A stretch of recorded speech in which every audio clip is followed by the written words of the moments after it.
So good afternoon, everyone. My name is Bernard McCloskey, and I am a senior judge in the jurisdiction of Northern Ireland. So I am delighted to be invited to address this important event and daunted by the label of keynote speaker. I'll do my best to live up to that. What has struck me about the information which I've received regarding this event from its earlier planning stages is the multiplicity of disciplines represented both in person, and it's wonderful to see that some have attended in person, and those who are attending remotely. This is a reflection of, amongst other things, the complex and challenging issues which daily arise in the field of adoption and its offshoots. Experts of many kinds can have a role to play, hailing from all kinds of fields: psychology, ethics, philosophy, language, education, history, ancestry, sociology, genealogy, genetics, and law. I'm putting law at the very end of that list quite deliberately. This is not designed to be an exhaustive list, so you may have noticed that I, with my lack of expertise, have overlooked some particularly important fields in that short summary. Law, however, is at the apex of everything, and that is because we all belong to societies that are governed by the rule of law, and therefore in all of our societies, it is likely that adoption-related issues, including gender identity, will be governed by a combination of black-letter law, policy, discretion, practice, and, I have to add, state resources. The black-letter law will almost invariably be enshrined in legislation. The judiciary, through their periodic judgments in contested cases, will have a role to play in the interpretation and the application of the legal rules. I rather suspect that many of those trained in the law, in my position this afternoon, will, as I have done, reflect on whether, and if so to what extent, human rights law has an impact on adoption-related issues. It is likely that every delegate at this event has at least one thing in common, namely, your country has a constitution which identifies and seeks to protect the basic rights of its citizens, and or your country subscribes to at least one international convention which seeks to do likewise. Thus, many of you may have some familiarity with one or more of the following international instruments: the United Nations Charter, the United Nations Universal Declaration of Human Rights, the International Covenant on Civil and Political Rights, 1966, crucially, the UN Convention on the Rights of the Child, 1989, the American Convention on Human Rights, 1969, and last but not least, the European Convention on Human Rights and Fundamental Freedoms, which is approximately 70 years old. These international instruments largely share the same impetus and rationale. This is most clearly expressed in the language of the United Nations Charter 1948, where we find the following: to save succeeding generations from the scourge of war, which twice in our lifetime has brought untold sorrow to mankind; to reaffirm faith in fundamental human rights, in the dignity and worth of the human person, in the equal rights of men and women, and of nations large and small; to establish conditions under which justice and respect for the obligations arising from treaties and other sources of international law can be maintained; to promote social progress and better standards of life in larger freedoms, to practice tolerance and live together in peace with one another as good neighbours, to unite our strength to maintain international peace and security. The words which might resonate most at this event are, and I quote, "the dignity and worth of the human person," unquote. These are replicated in the preamble of the Universal Declaration and in the following resounding statement in Article 1. All human beings are born free and equal in dignity and rights. They are endowed with reason and conscience and should act towards one another in a spirit of brotherhood. One of the most recognisable rights in international law is the right to marry and found a family. This is proclaimed in Article 16, paragraph 1 of the UN Declaration, which adds the following at paragraph 3. The family is the natural and fundamental group, unit of society, and is entitled to protection by society and the state. The right to respect for private and family life is another of the familiar rights in international instruments. This particular right did not feature in the Universal Declaration.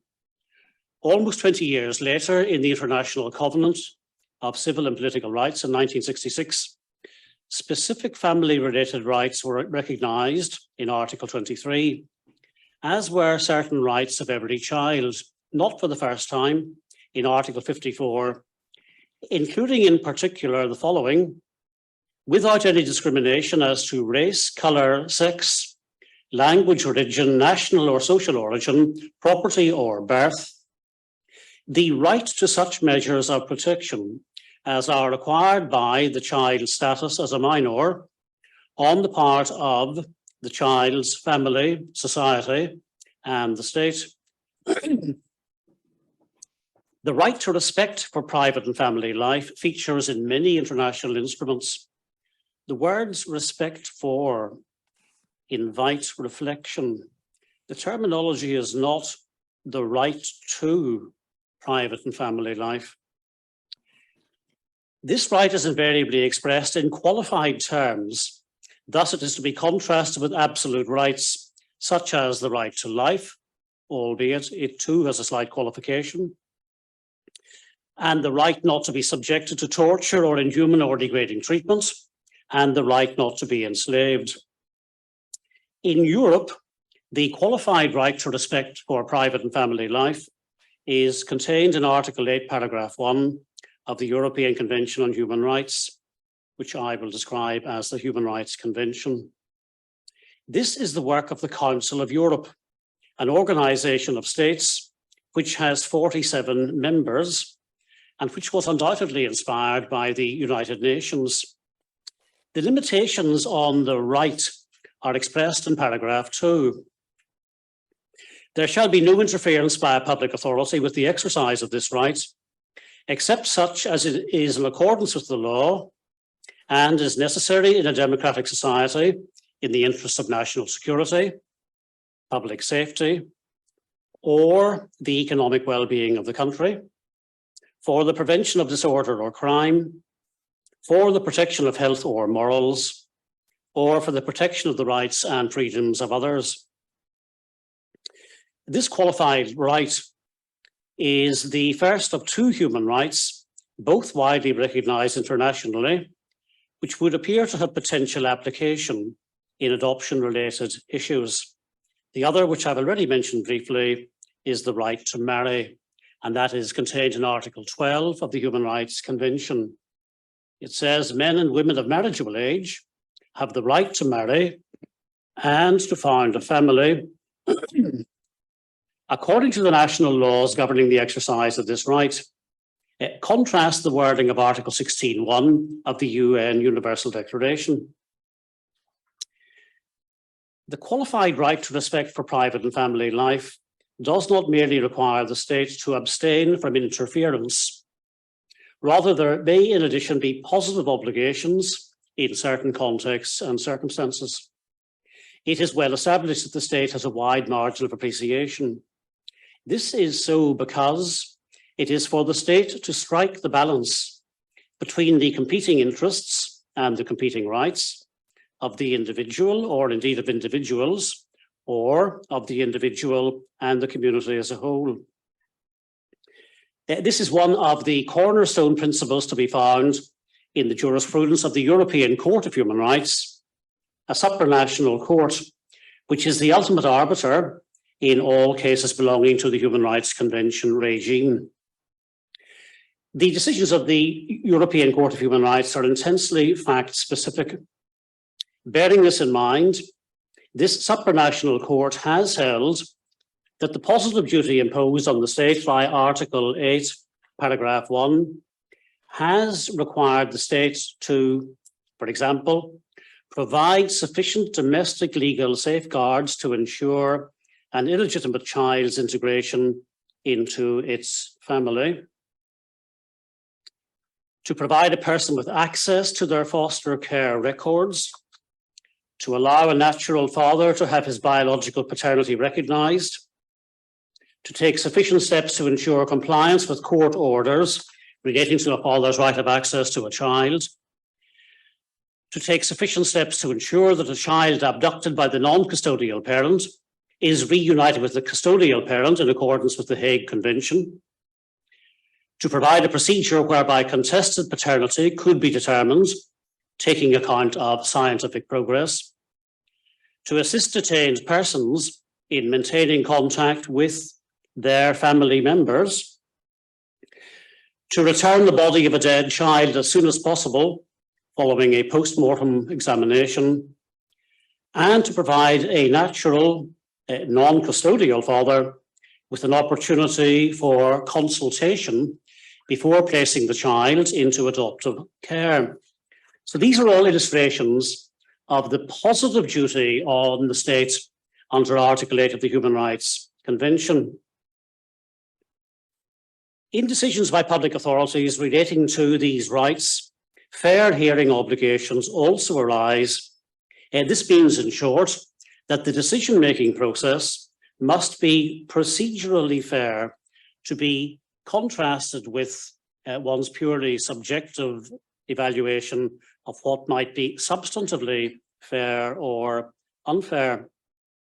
Thus, to take one example, a decision by an Italian youth court making an emergency care order with placement of children in different homes and suspension of all contact with their parents was hailed to violate the right to respect for private and family life because the parents had no notice of or role in the court proceedings and had no right of appeal against the order made.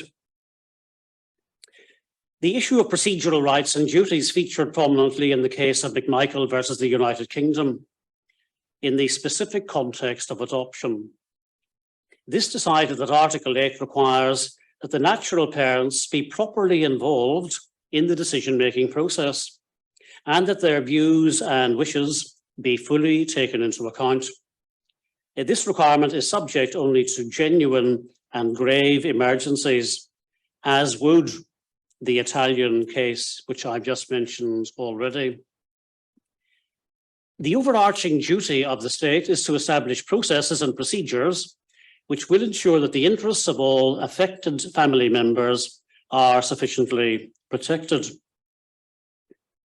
The disclosure of the records of a child's natural paternity entails a balancing exercise in which disclosure and confidentiality must be weighed and which may engage the separate and possibly conflicting Article 8 rights of the child and the birth parents. The state's margin of appreciation can be determinative in certain contexts. Thus, for example, in the case of Audière versus France, it was decided that the state's refusal to provide birth records to an adopted child who had reached adulthood in a context where the mother had, following birth, requested secrecy, did not violate Article 8. Why?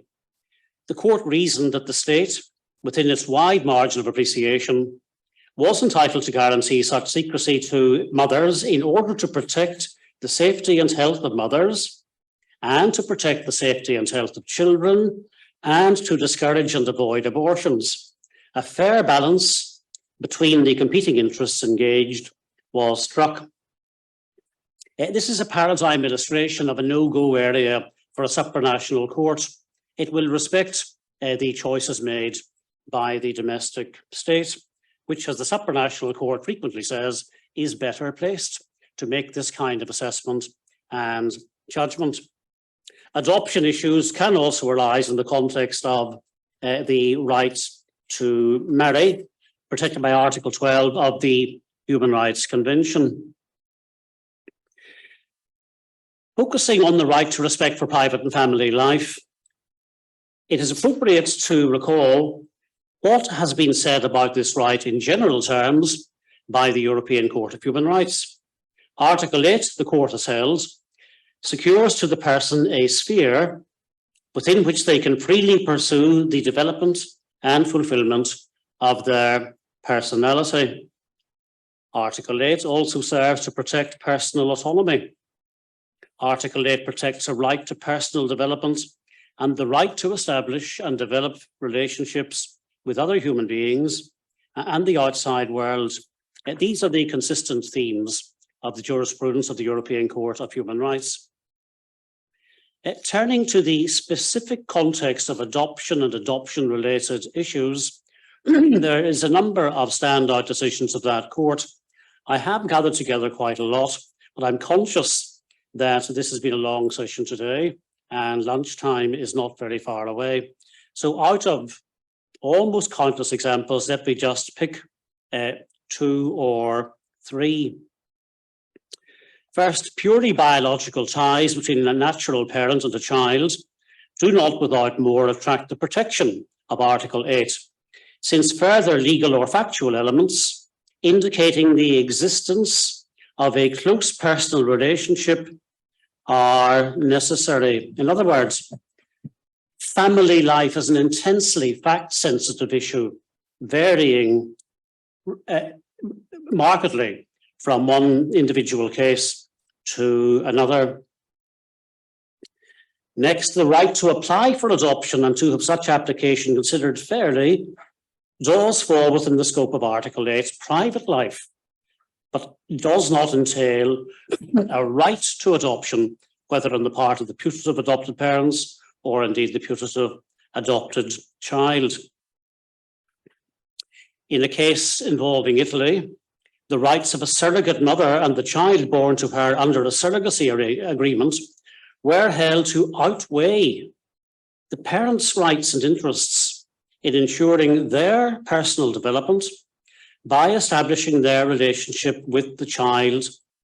This was held to strike a fair balance between the competing interests involved. Another example, Article 8 recognises the rights to obtain information in order to discover one's origins and the identity of one's parents, as this is an integral part of identity protected under this regime. Article 8 has also been held to require the state to establish procedures to enable particularly vulnerable children, such as those with disabilities, to obtain information about their paternity. So you can see from this very short summary the broad spectrum of differing factual contexts in which these decisions have been made. I will be able to email the details of them to you. I turn then to the right to human dignity. And I'll say something very briefly about that. The right to human dignity is one which has been increasingly recognised in international human rights instruments in recent years. It will be found, for example, at the apex of the Charter of Fundamental Rights of the European Union. Does this right have the potential to influence the sphere which is being considered at this seminar? Question mark. And what then of the United Nations Convention on the Rights of the Child? Well, let me return to that in just a moment. But pausing, I ask the question, what can one draw from the extensive body of jurisprudence of the European Court of Human Rights, which I have traced in very brief terms indeed? Firstly, in the main, it demonstrates that the right to respect for private and family life has been held to apply to a very broad range of situations and circumstances. In other words, the court has applied this right in a very creative and imaginative way. Secondly, the requirement of procedural safeguards has been repeatedly recognised. But thirdly, notwithstanding the intrinsic elasticity of the right to respect for private and family life, this right does not encompass either a right to adopt a child or a right on the part of the child to be adopted. And finally, a broad margin of appreciation on behalf of the state has been consistently recognised. So while the court has been creative and imaginative in its application of Article 8, it is appropriate to emphasise the vital role of lawyers in bringing the cases in the first place and being similarly creative and imaginative. The United Nations Convention on the Rights of the Child warrants some consideration at this event. It is a not less than remarkable piece of work. It is appropriate to say that in 1989, something quite incredible took place. Against the backdrop of a changing world, a rapidly changing world order, world leaders came together and they made a historic commitment to the world's children. They made a promise to every child to protect and fulfill their rights by adopting an international legal framework in the form of the UN Convention on the Rights of the Child. Contained in this treaty, which I should say is the most ratified international treaty in the world, the number of ratifying states is well over 150, which is astonishing in itself, is the profound idea, namely that children are not just objects who belong to their parents and for whom decisions are made, or adults in training. Rather, they are human beings and individuals with their own rights. The Convention says childhood is separate from adulthood and it lasts until 18. It is a special, protected time in which children must be allowed to grow, learn, play, develop, and flourish with dignity. What has the Convention achieved? Well, apart from this very high rate of ratification, it is said by its supporters that it has inspired governments to change laws and policies and make investments so that more children finally get the health care, the education, the nutrition they need to survive and develop, and that there are stronger safeguards in place to protect children against violence and exploitation. The Convention has also enabled more children to have their voices heard and participate in their societies. Despite this, the Convention is still not fully implemented or widely known and understood throughout the world. Millions of children continue to suffer violations of their rights, which they are denied. In, for example, the realm of adequate health care, nutrition, education, protection against violence. Children and their childhoods continue to be cut short when they are forced to leave school to do hazardous work, to get married, to fight in wars, to be locked up in dark prisons, to migrate, to escape war and conflict. All of this is in the news day and daily. And global changes, such as the rise of digital technology, environmental change, prolonged conflict, and mass migration are entirely changing the face, the content, and the reality of childhood. Today's children face new threats to their rights, but at the same time, they also have new opportunities to realise their rights. It is almost universally recognised that the hope, the vision, and the commitment of the world leaders in 1989, which led to the Convention, will be reflected in governments and leaders of today and must be so reflected if the Convention is to achieve its full potential. It unquestionably has failed to do so to date. One of the questions you might ask yourselves individually is what influence what position has the Convention in the societies from which you come? Is it part of your laws at all? Under your legal systems, is an international treaty automatically part of domestic law? Or does the international treaty have to be incorporated by a formal process of legislation? And if that is so, what has been the extent of the incorporation of the Convention on the Rights of the Child? Has it been partly incorporated, fully incorporated, or whatever?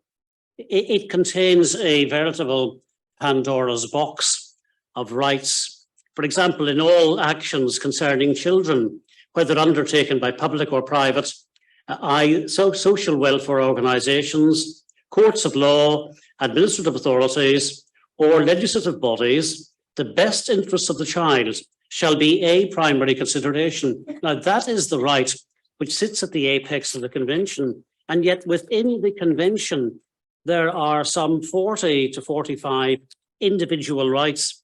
So let me just draw attention to one of these, given today's context, and that is found in Article 21. This says, states parties that recognise and or permit the system of adoption shall ensure that the best interests of the child shall be the paramount consideration, and they shall A, ensure that the adoption of a child is authorised only by competent authorities who determine, in accordance with applicable law and procedures, and on the basis of all pertinent and reliable information, that the adoption is permissible in view of the child's status concerning parents, relatives, and legal guardians, and that if required, the persons concerned have given their informed consent to the adoption on the basis of such counselling as may be necessary. Second, states parties shall recognise that inter-country adoption may be considered as an alternative means of a child's care if the child cannot be placed in a foster or an adoptive family, or cannot in any suitable manner be cared for in the child's country of origin. Third, states must ensure that the child concerned by the inter-country adoption enjoys safeguards and standards equivalent to those existing in the case of national adoption. Fourth, states must take all appropriate measures to ensure that in an inter-country adoption, the placement does not result in improper financial gain for those involved in it. And fifth, states must promote where appropriate the objectives of this article by concluding bilateral or multilateral arrangements or agreements and so forth. So much of what I've said and much of which I have drawn attention will be familiar to many of you. I hope that I've been able to put it into some kind of structured legal framework, and I trust that these brief observations and this very modest contribution on my part will prompt some reflection and discussion of relevance to the issues you are examining at this event. And I thank you all for your attention.